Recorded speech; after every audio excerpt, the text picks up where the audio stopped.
नमस्कार दोस्तों, आपका स्वागत है आपके मनपसंद यूट्यूब चैनल में। दोस्तों, आज हम पढ़ने जा रहे हैं राजनीति विज्ञान का एक और महत्वपूर्ण चैप्टर, मुख्यमंत्री व मंत्रिपरिषद। जी हाँ दोस्तों, जिस प्रकार केंद्र में प्रधानमंत्री व प्रधानमंत्री मंत्रिपरिषद कार्य करती है वह राष्ट्रपति की शक्तियों का उपयोग करती है, उसी प्रकार राज्य में मुख्यमंत्री व मंत्रिपरिषद जो है वह राज्यपाल की शक्तियों का उपयोग करती है। इसलिए यह राज्य की वास्तविक कार्यपालिका कहलाती है। राज्य की औपचारिक कार्यपालिका राज्यपाल कहलाता है, उसी प्रकार राज्य की वास्तविक कार्यपालिका मुख्यमंत्री व मंत्रिपरिषद होता है। तो मुख्यमंत्री व मंत्रिपरिषद के बारे में दोस्तों भारतीय संविधान के आर्टिकल 163, 164 और 167 में बताया गया है, यानी 163, 164 और 167 के बारे में बताया गया है। तो दोस्तों पढ़ते हैं डिटेल में। आर्टिकल 163। आर्टिकल 163 कहता है कि राज्यपाल की सहायता व सलाह के लिए एक मंत्रिपरिषद होगी और मंत्रिपरिषद का प्रधान मुख्यमंत्री होगा। यानी राज्यपाल की जो भी शक्तियां हैं उनके उपयोग के लिए एक मंत्रिपरिषद होगी और मंत्रिपरिषद का प्रधान मुख्यमंत्री होगा। मुख्य रूप से यही बात है, यानी सहायता व सलाह के लिए मंत्रिपरिषद होगी और मंत्रिपरिषद का प्रधान कौन होगा दोस्तों? मुख्यमंत्री। जिस प्रकार केंद्र में मंत्रिपरिषद का प्रमुख कौन होता है? प्रधानमंत्री। आर्टिकल 164 मुख्यमंत्री की नियुक्ति। 163 ने तो बता दिया दोस्तों कि मुख्यमंत्री व मंत्रिपरिषद होगा। अब हम बात करते हैं 164 में मुख्यमंत्री की नियुक्ति। तो दोस्तों मुख्यमंत्री की जो नियुक्ति होती है वह राज्यपाल के द्वारा होती है। अब दोस्तों यहाँ पर आपने एक शब्द देखा है नियुक्ति, एक शब्द आपने देखा होगा निर्वाचित। तो दोस्तों जहाँ पर चुनाव के द्वारा कोई व्यक्ति चुना जाता है तो निर्वाचित कहलाता है, और जहाँ किसी व्यक्ति की नियुक्ति होती है वो नियुक्ति कहलाती है।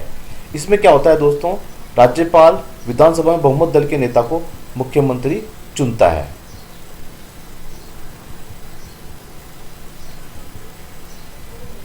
बहुमत दल किसे कहते हैं दोस्तों? मान लीजिए किसी तीन दल ने चुनाव लड़ा, उन तीनों दलों में एक जो दल है उसने 50% से अधिक बहुमत हासिल कर लिया या सबसे बड़ा दल वह कहलाया, तो वह बहुमत दल कहलाएगा। उसके पास स्पष्ट बहुमत है तो जो राज्यपाल है वह उसे मुख्यमंत्री या सरकार बनाने के लिए बुलाता है, तो वही जो है मुख्यमंत्री चुना जाता है। कार्यकाल। मुख्यमंत्री व मंत्रिपरिषद के मंत्री राज्यपाल के प्रसाद पर्यंतक पद को धारण करते हैं। इसका मतलब क्या है दोस्तों? मुख्यमंत्री व मंत्रिपरिषद के मंत्री राज्यपाल के प्रसाद पर्यंत पद धारण करते हैं। वैसे तो कार्यकाल दोस्तों 5 वर्ष का होता है किसी भी सरकार का, लेकिन क्या होता है दोस्तों, बीच में ही अगर मान लीजिए बहुमत समाप्त हो गया, हमने किसी दूसरे दल के सहायता से सरकार बनाई और उस दल ने हमसे बहुमत ले लिया, हम अल्पमत में आ गए, हम अविश्वास प्रस्ताव हमारे खिलाफ पारित हो गया, तो सरकार समाप्त हो जाएगी। और सरकार समाप्त हो गई तो वह 5 वर्ष नहीं चलेगी। इसलिए इसमें कहा गया है राज्यपाल के प्रसाद पर्यंत ही मुख्यमंत्री व मंत्रिपरिषद का पद रहता है।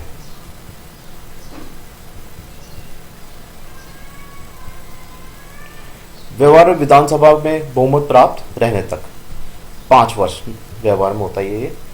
मुख्यमंत्री का वेतन।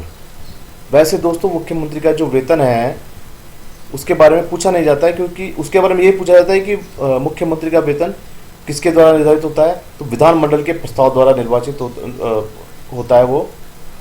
उसमें कोई भी फिक्स वेतन नहीं है कि किसी राज्य का क्या वेतन होगा, किस राज्य का क्या वेतन होगा। जैसे कि एक राज्यपाल का वेतन निश्चित है कि वह 3.5 लाख रुपए होगा, उसी प्रकार मुख्यमंत्री का वेतन प्रत्येक राज्य में अलग अलग है, वह राज्य के विधानमंडल के प्रस्ताव के द्वारा ही पारित होता है। इसका एग्जाम्पल आप देखना चाहें तो एक बहुत ही अच्छा एग्जाम्पल है दिल्ली का। दिल्ली में जब केजरीवाल या आम आदमी पार्टी की सरकार चुनी गई थी तो उसके बाद आम आदमी पार्टी ने लगभग 400% तक वेतन मुख्यमंत्री का व मंत्रियों का बढ़ाया था। तो वो प्रत्येक राज्य अपने हिसाब से बढ़ा या घटा सकता है मुख्यमंत्री का वेतन। राजस्थान में दोस्तों मुख्यमंत्री का वेतन 75,000 रुपये है और कैबिनेट के जो मंत्री हैं उनका 65,000 रुपये वेतन है वर्तमान में, और राज्य मंत्री का 62,000 रुपये। राज्य का प्रत्येक मंत्री राज्यपाल के प्रसाद पर्यंत पद धारण करता है। राज्य का प्रत्येक मंत्री यानी मुख्यमंत्री के अलावा जितने भी मंत्री हैं सभी, पूरा मंत्रिमंडल राज्यपाल के प्रसाद पर्यंत की पद धारण करता है। मंत्रिपरिषद व्यक्तिगत रूप से राज्यपाल के प्रति उत्तरदायी होते हैं और सामूहिक रूप से किसके प्रति उत्तरदायी होते हैं दोस्तों? निम्न सदन या विधानसभा के प्रति उत्तरदायी होते हैं। दोस्तों राजस्थान में एक ही सदन है, बाकी कई जो राज्य हैं उनमें 2 सदन हैं, विधानसभा भी है और विधान परिषद भी है। तो वहाँ भी और यहाँ भी विधानसभा के प्रति उत्तरदायी रहता है मुख्यमंत्री व मंत्रिमंडल। क्यों? क्योंकि विधानसभा जो है वह हमारे चुनाव के द्वारा होती है, वह जो हमारे जो देश की जनता है उनके द्वारा चुने हुए लोग होते हैं। तो विधानसभा जो है वो चुने हुए लोगों का सदन है, इसलिए जो हमारा मंत्रिपरिषद व मुख्यमंत्री है उनका उत्तरदायित्व तो विधानसभा के प्रति होता है।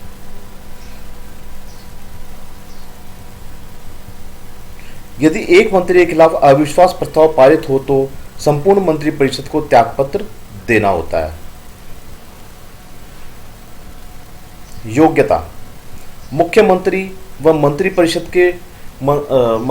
के लिए आवश्यक है कि वे राज्य विधानमंडल के सदस्य हों और यदि ना हो तो 6 माह के भीतर सदस्यता प्राप्त करनी होगी।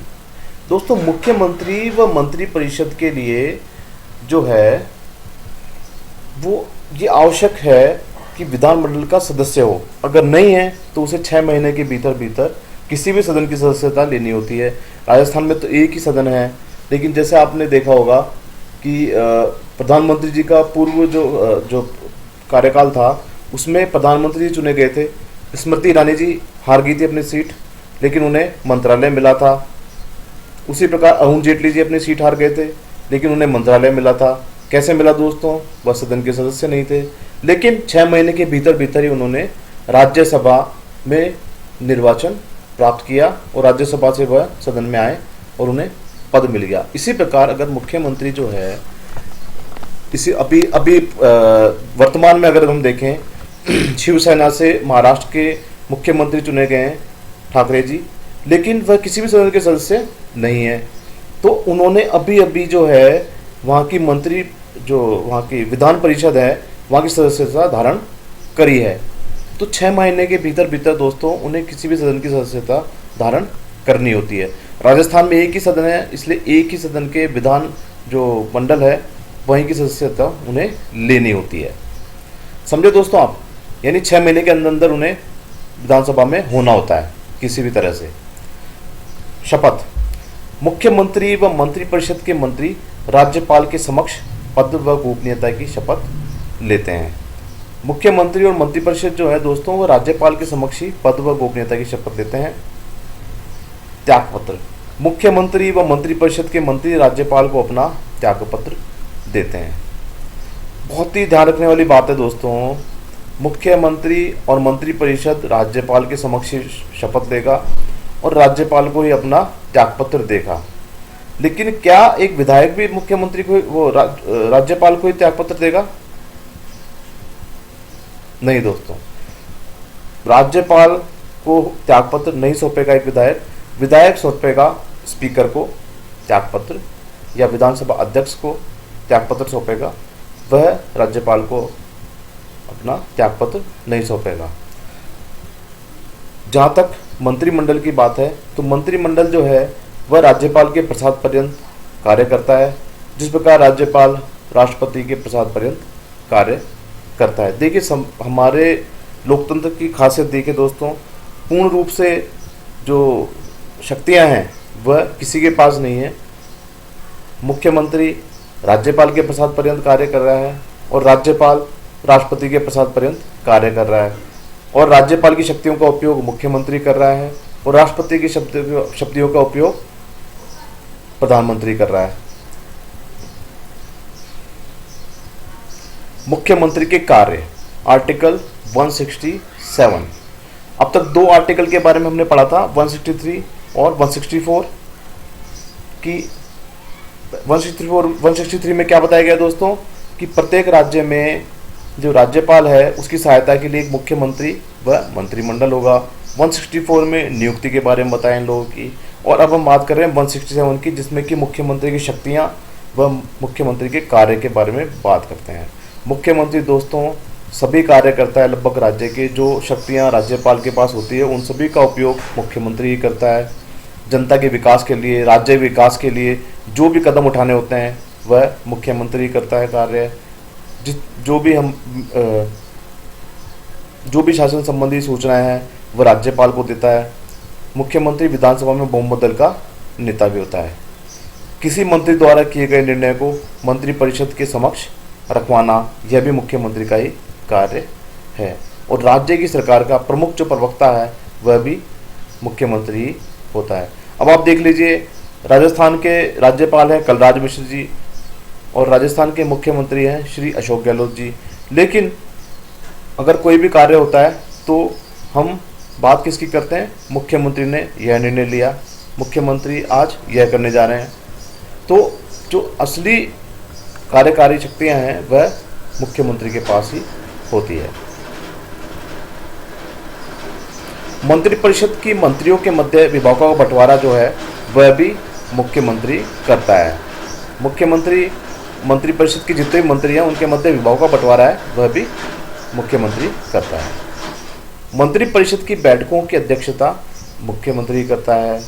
मुख्यमंत्री कभी भी मंत्रिपरिषद की बैठक बुला सकता है, वह इसमें किसी प्रकार की गणपूर्ति की आवश्यकता नहीं होती। गणपूर्ति मतलब कि इसमें अगर दो ही मंत्री बुलाए हैं तो दो ही मंत्री आएंगे, ये आवश्यकता नहीं है कि सभी मंत्री को बुलाया गया हो किसी बैठक में, तो ये निश्चित नहीं है। ये सभी कार्य किसके हैं? मुख्यमंत्री के।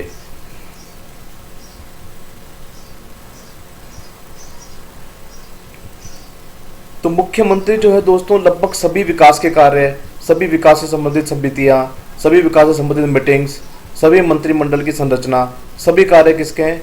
मुख्यमंत्री के होते हैं। अब हम बात करते हैं दोस्तों मंत्रिपरिषद की संरचना के बारे में। जो 91वां संविधान संशोधन हुआ दोस्तों 2003 के द्वारा, उसमें मंत्रिपरिषद में मंत्रियों की अधिकतम संख्या निम्न सदन की कुल सदस्य संख्या का 15% होती है। जो दोस्तों संविधान का 91वां संविधान संशोधन हुआ 2003 में, उसके द्वारा कहा गया है कि मंत्रिपरिषद में मंत्रियों की अधिकतम संख्या निम्न सदन कौन सा होता है दोस्तों? विधानसभा को निम्न सदन कहते हैं। राजस्थान में वैसे भी विधानसभा ही है, तो विधानसभा की कुल सदस्य संख्या का 15% जो है वह मंत्रिपरिषद के लिए चुना जाता है। उतने ही मंत्री होंगे। तो दोस्तों राजस्थान में कितने मंत्री होंगे बता सकता है कोई? राजस्थान में दोस्तों 200 सीट है तो उसके हिसाब से मंत्री होंगे 30 मंत्री तक हो सकते हैं 15% के हिसाब से। और ये मुख्यमंत्री को मिलाकर रहते हैं, यानी मुख्यमंत्री सहित 15% जो है वह विधानसभा के सीटों के मंत्री होते हैं। वे राज्य जहां विधानसभा की सीटें 7 से कम हैं तो मंत्रियों की अधिकतम संख्या 11+1 होती है। जहाँ पे दोस्तों 60 से कम सीटें हो, जैसे कि गोवा, तो वहाँ पर 11+1 यानी 11 तो मंत्री और एक मुख्यमंत्री, टोटल 12 लोग मंत्री हो सकते हैं। अपवाद एक है केंद्र शासित प्रदेश दिल्ली में 6 मंत्री व 1 मुख्यमंत्री होता है। राजस्थान में अधिकतम मुख्यमंत्री सहित अधिकतम 30 मंत्री हो सकते हैं, क्योंकि सीटें कितनी है? 200, जैसा मैंने आपको बताया। 100 है तो 15, 200 है तो उसकी डबल हो गई 30। मंत्रिपरिषद में दोस्तों 3 स्तर के मंत्री होते हैं। काफी महत्वपूर्ण बात है दोस्तों ये। कैबिनेट मंत्री होता है पहला, ये अपने विभाग के राजनीतिक अध्यक्ष होता है। दोस्तों कैबिनेट मंत्री, अगर मान लीजिए कृषि मंत्री है, कोई कैबिनेट मंत्री है, तो उस विभाग का राजनीतिक अध्यक्ष होगा, और जो सचिव है वह उसका कार्यकारी अध्यक्ष होगा। तो कोई भी जो कैबिनेट मंत्री है वह अपने विभाग का राजनीतिक अध्यक्ष होता है। संपूर्ण शक्ति उसमें निहित होती है उस विभाग की। कैबिनेट मंत्रियों का जो समूह है दोस्तों वह मंत्रिमंडल कहलाता है। कभी भी जब हम बात करते हैं मंत्रिमंडल की मीटिंग चल रही है या मंत्रिमंडल की मीटिंग बुलाई गई है, तो उसमें दोस्तों कैबिनेट के मंत्री और प्रधान मुख्यमंत्री हिस्सा ले सकते हैं, उसमें अन्य मंत्री हिस्सा नहीं ले सकते हैं। राज्य मंत्री दूसरे नंबर पर आते हैं दोस्तों। राज्य मंत्री ये कैबिनेट मंत्री के अधीन कार्य करते हैं। ये केवल बुलाए जाने पर ही कैबिनेट की बैठक में हिस्सा लेते हैं। ये केवल बुलाए जाने पर कैबिनेट की बैठक में हिस्सा लेते हैं, अन्यथा कैबिनेट की बैठक मुख्यमंत्री व कैबिनेट मंत्रियों के बीच ही होती है। राज्य मंत्री में भी दोस्तों स्वतंत्र प्रभार के राज्य मंत्री होते हैं। इनकी कैबिनेट के मंत्रियों को किसी प्रकार की अधीनता नहीं होती है या उन्हें रिपोर्ट नहीं करते हैं। इनके पास स्वतंत्र प्रभार होता है अपने मंत्रालय का। तीसरा है दोस्तों उपमंत्री। यह राज्य मंत्री के अधीन कार्य करते हैं। ये कभी कैबिनेट की बैठकों में हिस्सा नहीं लेते हैं। यानी तीन स्तर के मंत्री होते हैं हमारे मंत्रिमंडल में, एक कैबिनेट मंत्री, एक राज्य मंत्री और एक उपमंत्री। संसदीय सचिव ये मंत्रिपरिषद में शामिल नहीं होते हैं दोस्तों, लेकिन मंत्रियों की सहायता व सलाह के लिए कार्य करते हैं। इनकी नियुक्ति मुख्यमंत्री करता है व मुख्यमंत्री के प्रसाद पर्यंत ये कार्य करते हैं। संसदीय सचिव जो है दोस्तों ये मंत्रिपरिषद में शामिल नहीं होते हैं, ये मंत्रियों की सलाह व सहायता के लिए कार्य करते हैं और इनकी नियुक्ति मुख्यमंत्री करता है, वो मुख्यमंत्री के प्रसाद पर्यंत कार्य करते हैं। तभी देखते हैं दोस्तों जब भी किसी राज्य की सरकार बदलती है तो उसके साथ वहाँ के जितने भी अधिकारी होते हैं और जो वहाँ के जितने भी सचिव होते हैं उन सबका तबादला हो जाता है। सबको अपने अपने पद बदल दिए जाते हैं, क्योंकि जो मुख्यमंत्री बनता है वह अपने जिन लोगों के साथ अच्छा कार्य कर सकता है उन लोगों को उस पद पर आसीन करता है। इस प्रकार जो है ये मुख्यमंत्री के प्रसाद पर्यंत ही कार्य करते हैं। तो दोस्तों आपने देखा मुख्यमंत्री व मंत्रिपरिषद के कार्य व मुख्यमंत्री व मंत्रिमंडल किस प्रकार बना होता है, मंत्री कितने स्तर के होते हैं। उसी प्रकार दोस्तों एक छाया मंत्रिमंडल भी होता है। ये क्या होता है दोस्तों? दोस्तों विपक्षी दल जो है वो सरकारी विभागों की निगरानी के लिए इसका निर्माण करता है, जो कि एक छाया मंत्रिमंडल होता है, जो केवल ये ध्यान रखता है कि सभी कार्य जो हैं वो सुचारू रूप से चल रहे हैं या नहीं चल रहे। एक नाम मात्र की एक वो मंत्रिमंडल बनाता है अपने हिसाब से विपक्ष, तो वो छाया मंत्रिमंडल कहलाता है। इसी प्रकार किचन कैबिनेट भी आपने सुना होगा। ये आमतौर पर उपयोग होते हैं शब्द, बाकी इनका कोई ज़्यादा उपयोग नहीं है। मुख्यमंत्री व उनके नज़दीकी मंत्रियों द्वारा सरकार की गुप्त रणनीति तैयार करते हैं, उसे किचन कैबिनेट कहते हैं। तो दोस्तों ये हमारा जो है मुख्य रूप से ये चैप्टर हो चुका है, जिसमें 3 जो हैं आर्टिकल उनके बारे में हमने पढ़ा। आर्टिकल 163 की राज्यपाल की सहायता के लिए मुख्यमंत्री व मंत्रिपरिषद होंगे। 164 के अनुसार नियुक्ति किस प्रकार होगी, मुख्यमंत्री की, और मुख्यमंत्री किसके प्रति उत्तरदायी रहेगा। और 167 में मुख्यमंत्री व मंत्रिपरिषद की शक्तियों के बारे में हमने बात करी, कितने स्तर के मंत्री होते हैं, क्या क्या कार्य होते हैं इनके इस बारे में हमने डिटेल से स्टडी कर ली है। और कोई आपके बीच में कन्फ्यूज़न रहता है इस बारे में तो आप कमेंट बॉक्स में डाल दें, उनका जवाब हम दे देंगे। वह तो लगभग मुझे लगता है हमने सभी कुछ कवर कर लिया है। अब हम बात करते हैं दोस्तों कुछ जो है परीक्षाओं में, कुछ एग्ज़ाम में पूछा भी जाता है इसके बारे में कि पूर्व समय में रहे हुए मुख्यमंत्रियों के बारे में। तो सबसे पहले हम बात करते हैं हीरालाल शास्त्री जी के बारे में। ये दोस्तों प्रथम मनोनीत मुख्यमंत्री थे राजस्थान के। 7 अप्रैल 1949 से लेकर 25 अप्रैल 1951 तक ये मुख्यमंत्री रहे राजस्थान के। उसी प्रकार CS वेंकटाचार्य राज्य के प्रथम केंद्र द्वारा नियुक्त मुख्यमंत्री थे। राज्य के प्रथम केंद्र द्वारा नियुक्त मुख्यमंत्री अगर आपसे पूछे तो उसका जवाब है CS वेंकटाचार्य। उसी प्रकार जयनारायण व्यास प्रथम नियुक्त मुख्यमंत्री, प्रथम मनोनीत मुख्यमंत्री हीरालाल शास्त्री, प्रथम केंद्र द्वारा नियुक्त मुख्यमंत्री CS वेंकटाचार्य और प्रथम नियुक्त मुख्यमंत्री जयनारायण व्यास। मोहनलाल सुखाड़िया ये दोस्तों सर्वाधिक समय तक राजस्थान के मुख्यमंत्री रहे हैं। नवंबर 1954 से लेकर अप्रैल 1971 तक ये मुख्यमंत्री रहे हैं राजस्थान के। बरकतुल्ला खां इनके नाम से स्टेडियम भी है जोधपुर में। प्रथम अल्पसंख्यक मुख्यमंत्री रहे बरकतुल्ला खां जी, और पद पर रहते हुए इनका निधन भी हो गया था। प्रथम पद पर रहते हुए निधन होने वाले प्रथम मुख्यमंत्री राजस्थान के। इसी प्रकार भैरव सिंह शेखावत जी, ये प्रथम गैर कांग्रेसी मुख्यमंत्री थे जो कि 26 जून 1977 तक को चुने गए थे। इनसे पूर्व जितने भी मुख्यमंत्री हुए वह कांग्रेस से संबंधित थे। इसी प्रकार जगन्नाथ पाड़िया जी जो हैं वह प्रथम अनुसूचित जनजाति के मुख्यमंत्री थे। हीरालाल देवपुरा, ये सबसे कम कार्यकाल इनका रहा, लगभग 16 दिन का कार्यकाल था इनका मुख्यमंत्री के रूप में। वसुंधरा राजे प्रथम महिला मुख्यमंत्री राजस्थान की, याद रखें दोस्तों, वसुंधरा राजे जी प्रथम महिला मुख्यमंत्री राजस्थान की। अशोक गहलोत जी जो हैं दोस्तों क्रम से 25वें व व्यक्तिगत रूप से 13वें मुख्यमंत्री हैं राजस्थान के। व्यक्तिगत रूप से यानी एक व्यक्ति के रूप में वह 13वें मुख्यमंत्री हैं, और क्रम से हम देखें मुख्यमंत्री जो चुने जा रहे हैं तो वह 25वें नंबर के मुख्यमंत्री हैं। तो दोस्तों मुख्यमंत्रियों के बारे में जो भी राजस्थान के मुख्यमंत्री के बारे में जो भी चर्चा की जानी थी वह सभी हमने कर ली है। उम्मीद है आपको समझ में आया होगा और आपको अच्छा भी लगा होगा। अगर दोस्तों आपको हमारे वीडियो पसंद आए तो हमारे चैनल को लाइक, शेयर और सब्सक्राइब जरूर करें। बहुत बहुत धन्यवाद दोस्तों आपका।